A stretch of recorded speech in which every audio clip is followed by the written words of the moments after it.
Hey guys, apologize if my voice is a bit low. I'm a bit under the weather and I'm trying to combat that. And also apologies for last week. After Friday, I didn't actually upload until this video right now, so I do apologize. I've been really, really busy. Of course, I've had this cold and flu, so I've tried to combat that as well. So yeah, double apologies on my behalf. Quickly, just gonna run down the fights over the weekend. Uh, the UK card in particular, I will do Adrian Broner and Ashley Theophane in a separate video. But Callum Smith, firstly, devastating first round knockout of Hadila Mohammadi, became European champion and WBC mandatory. As we know, the WBC title is being contested by the champion Badu Jack against Lucien Bute. And yeah, that's a good fight. I think Jack will win that fight. Bute is a live underdog. Some betting bookmakers have Jack as a decent favourite, and some have him as a slight favourite.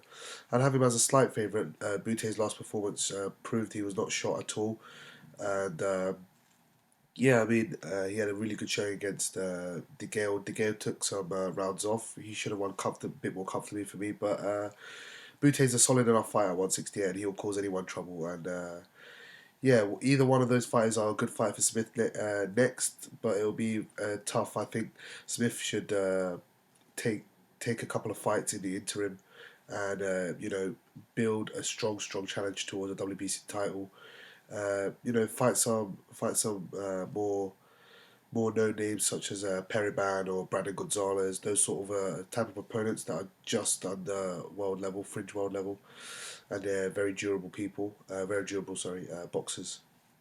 So yeah, there would be a good type of an opponent that Eddie could bring in, and Smith could become really solid contender there for the title. Um how do I see him against Manu Jack or Lucia Bute? I actually see him beating both of them. Even at this moment in time, he looked really impressive against Mohammadi. But for me, as I said, a few more fights in the interim will do him the world of good. I still think he has a lack of defensive skills. His head movement and upper body movement adds up to his game. He's a phenomenal force at super middleweight. He's 6'3", 6'4". I don't know how he makes super middleweight, but yeah, he's a live threat for anybody at 168. Nigel Ben's actually been talking about him this week, so some glowing references for Callum Smith there. On the undercard, Rocky Fielding versus Christopher Abrase. Uh, really good fight, actually, really competitive, and I was actually under the impression that it would be slightly more wider for Rocky Fielding, but I did say it would be competitive, and I was correct in that.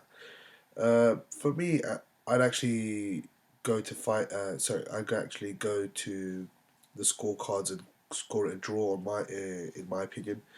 For me, Fielding was hitting a lot of arms and elbows, and the Sky commentary again was poor as usual. So they kind of hyped up that Fielding won by about three points, and I can't see that in my opinion.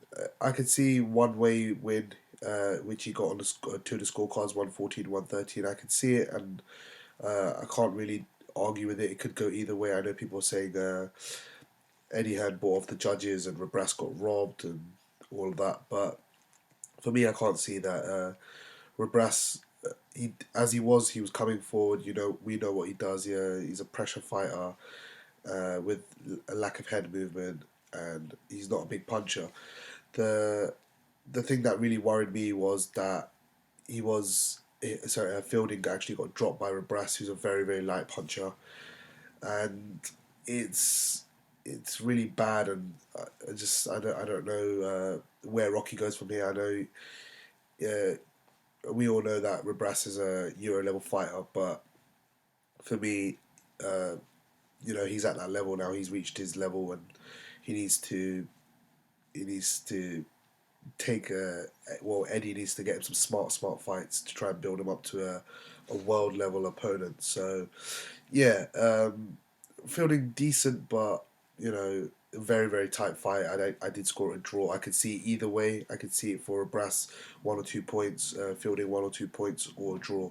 So there's no qualms about the result, to be fair, but very very very close fight and good fight actually. Scotty Cardle versus Sean Dodd was also a very good fight as well. The rematch. For me, Cardle did just enough by about a point or two, and as we know that they've all been talking about Sean Dodd being a big ticket seller, that a third fight could be very viable. Luke Campbell could be another opponent for Scotty Cardle, O'Hara Davis as well. So there's a lot of potential opponents out there for Scotty Cardle. Where Scotty goes from here is a bit tougher. Uh, it's tough. I mean, he's a solid British level fighter.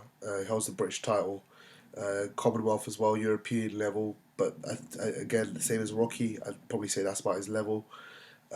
He does a lot of advanced stuff, as Boxing Gossip and me were discussing in his recent live show.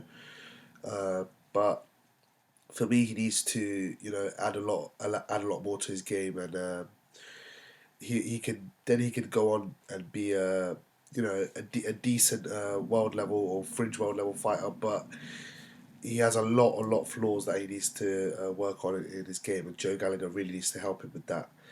Um, where Sean Dodd goes from here now, if he doesn't get the fight with Scotty Cardle, the third fight, he could just continue to build himself up. Maybe get a mandatory for the British title. Maybe by that time Cardle might have dropped it, or he might have lost it, or someone else might have it.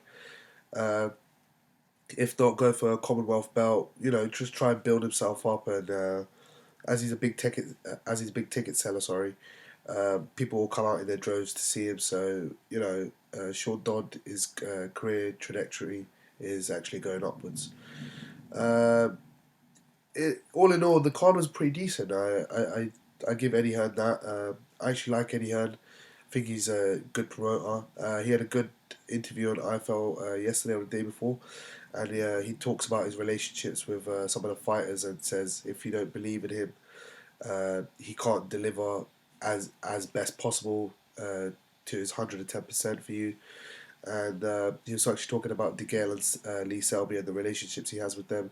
It was very interesting, and it gives a good insight into Eddie Hearn, the man, the sort of person he is, not just the boxing promoter, and the slight arrogance he does give off.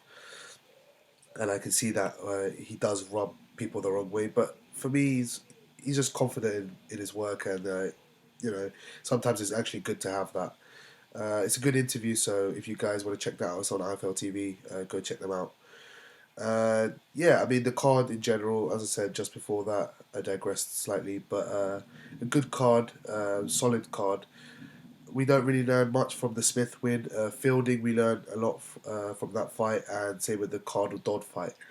Where they all go from here, I mean, two of them are slightly plateauing at that level about there, and Callum Smith is going up here. It's as I said, it's hard to tell where Smith's going to go, what fight he might get next. So it all depends on Eddie and see what he can do from there. He's European champion, so he'll be well positioned in all the sanctioning bodies. Obviously, he's the WBC mandatory.